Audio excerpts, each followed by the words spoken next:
Hi everyone. Today we will talk about how to fix the problem of autoclose on the application of WhatsApp. You will go to settings as you see and you can click. In this page you will go to apps, default apps, app settings. In this list you will search about the application of WhatsApp and you can enter here.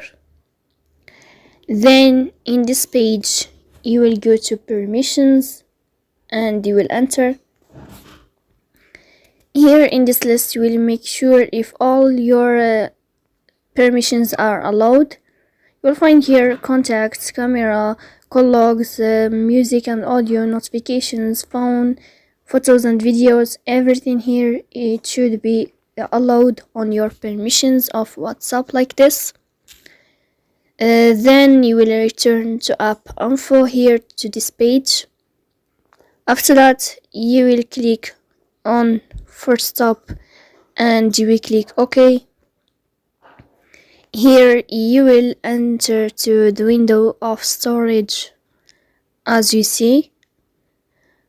After that you will click on clear cache, but pay attention, don't click clear data like this because that can delete your data here on this page.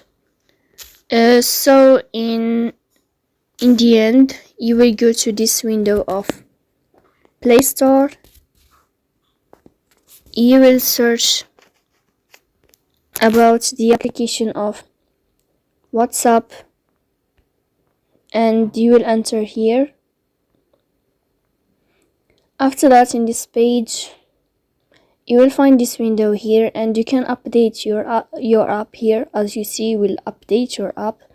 But if all these steps not working with you or not solving your problem, then you should uninstall your app and you can install it again to fix that problem.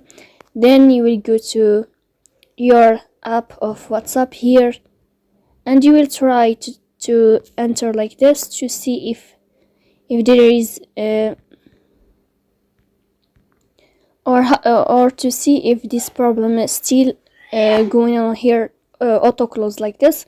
But as you see, there is no auto close here problem on the application of WhatsApp for me. So please don't forget to support us by like and subscribe. See you next time in another video, and thank you for your watching and your attention.